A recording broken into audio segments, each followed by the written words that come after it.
Good morning, ladies and gentlemen. This is Off Doc TV, broadcasting live from Nairobi CBD, bringing to you information, analysis, and also interactive discussions on the way forward for our logistics and supply chain system that really determines the cost of living in. Part of is a major cog that determines the cost of living in this country. Kenya is almost a net importer. That means a lot of raw materials is coming as imports. Drugs, chemicals, vehicles, project cargo like steel, project cargo like bitumen, all this comes through the port of Mombasa. And therefore, it is important that we as off-dock services gives you the best and efficient service. Off-dock Services is a company owned by Off-dock Services, and it provides for cargo tracking, tallying. It also does railage from X-hook, that is from the vessel, to the wagon on standard gauge railway or even meter gauge railway. And also tracks the containers both on round trip for through bill of lading and also for what we call merchant haulage that also determines the return of the empty container. Now we do the tracking of the empty containers from the consignee back to the port. We also facilitate storage up country. Place it on the wagon. We do nomination at KPA to ensure that that container arrives on time to catch up with the vessel. And we ensure that we pick the container once it arrives at the port of Mombasa and places it at the pre-stack for the vessel to load the container. All this is efficient service that we're providing. We have got a very efficient and very well skilled and experienced workforce.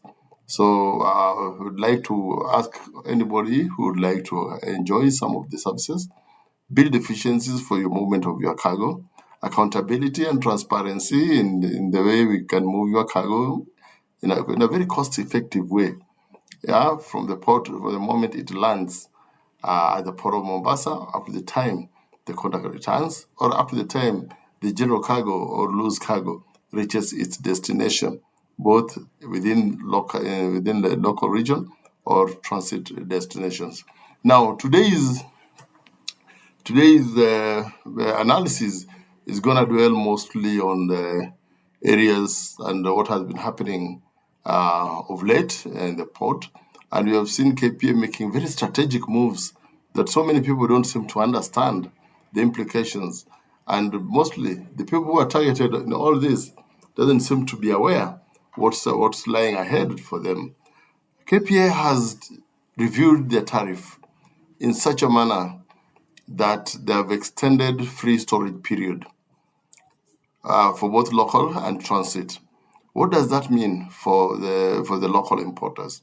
What does that mean for the container freight stations that are basically initially were meant to be the buffer for which cargo congestion in the port would be relieved by transferring most of this cargo to the container freight stations?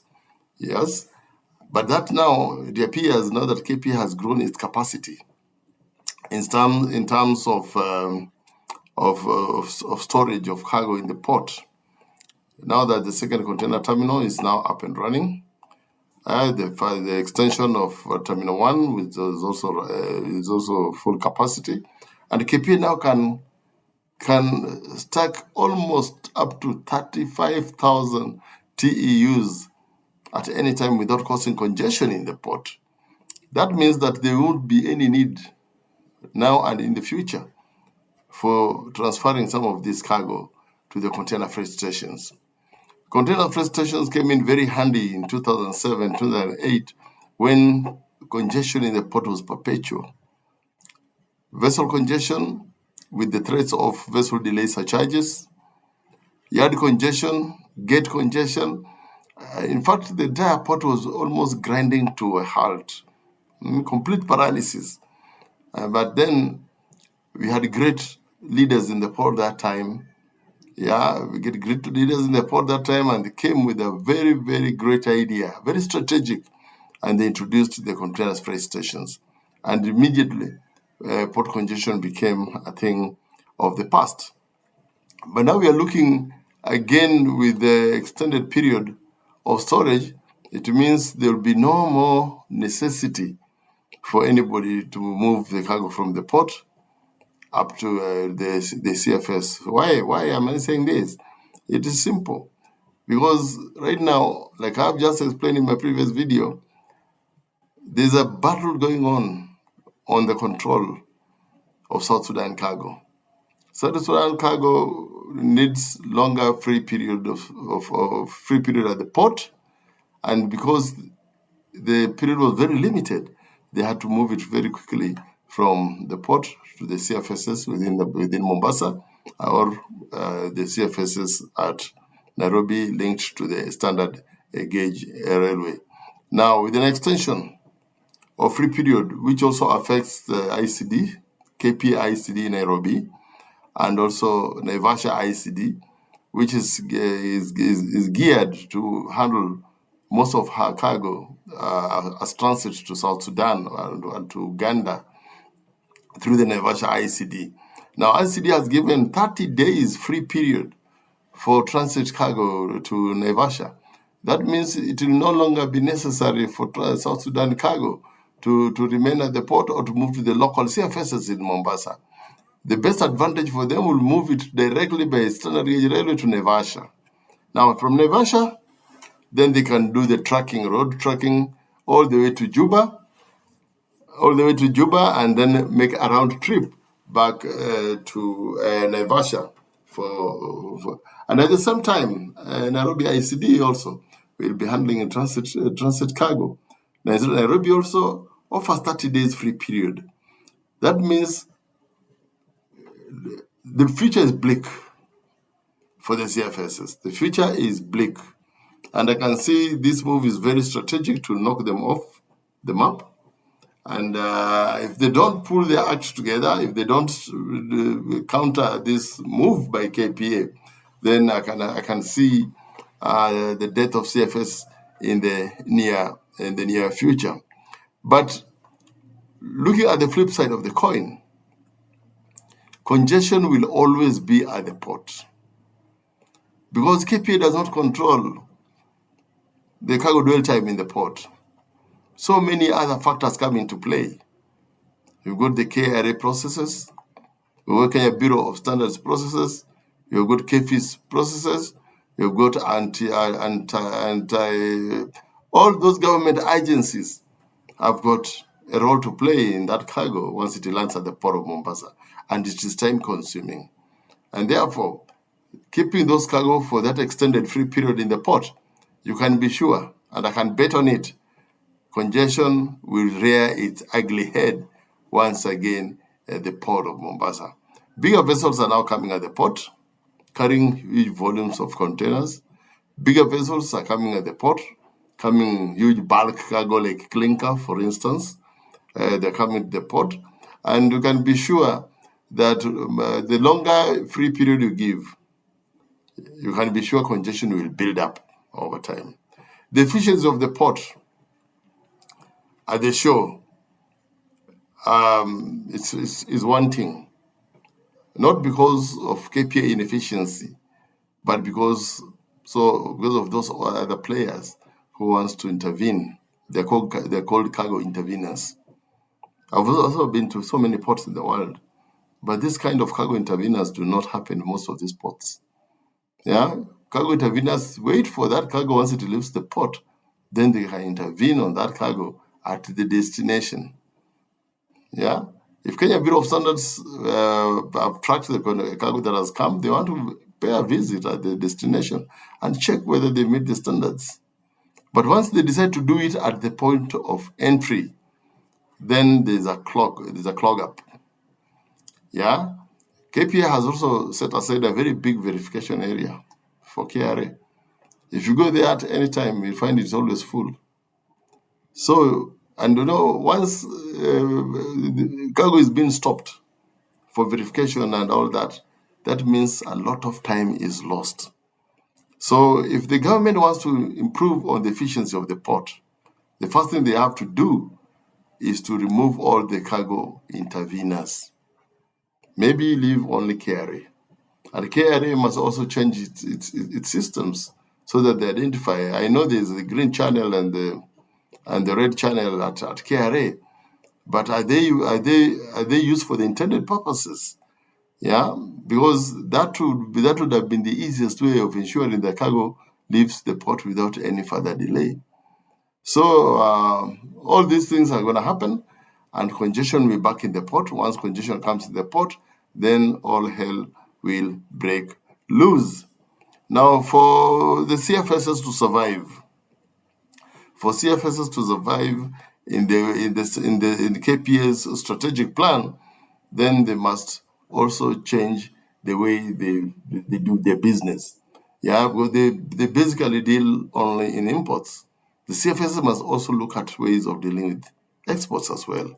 A lot of exports is now starting to move out of the port of Mombasa, both from transit and local destination. Yeah, we have got a lot of avocados moving out of the port. There's a lot of tea moving out of the port, but all this goes to the port. Yeah, the CFSs should now look critically into venturing into export cargo so that they become more of a consolidation point of export cargo outside the port, so that once this cargo moves into the port, it's straight away, moving straight to the quayside for loading. It will help KPA to free space in the port, because a lot of space is taken up for export pre-planning. It's called pre-stack. Now, pre-stack is that space that has been planned for export cargo consolidated, yeah, in such a manner that the loading sequence is also predetermined, so that once the vessel finishes discharging, then the loading process becomes faster and smoother. And this is the most challenging aspect of ship operation in the port, because in most cases the planning does not go very well with the actual loading. Most of the vessels coming to the port of Mombasa are not full cellular vessels, they're not post-Panamax vessels, and therefore they are small vessels that sometimes they have to change the storage plan to ensure that safety of cargo on that vessel, or the itinerary of the vessel to the next port that is going to call. So it's important that CFSs venture into this. CFS should also move again into consolidation as consolidator, as part of the consolidators team. Yeah. And then now that we are seeing so many importers are coming in as groupage cargo. But there's a lot of groupage cargo coming in, where different consignees come together to build one full container load, and this helps a lot in pooling resources. Yeah, if you have got few cargo that cannot fit in a container, then you can look for other importers and now pull together and build a full container load. Then it makes it easier for you to move the cargo through shipment up to the port of Mombasa through what we call the Incoterms. Now, my last word is for advice is for the CFSs. The CFSs association seems to be coming out very strong, and I can see they have already shown interest in the bidding for the privatization of some services at the port of Mombasa. Well. You are trying to close the gates after the horses are bolted. Yeah, man, it's too late in the day. The bids have already been sent out. It will be very difficult unless you rush to the courts of law to have that one changed. So I can only advise that stick to your game. Yeah, if you want to come into the privatization, then there's a lot of power games to be played there. There's a lot of government functionaries there's a lot of red tape. Yeah, there's a lot of pulling here and pulling there. My friends at the CFSs, it's a tall order.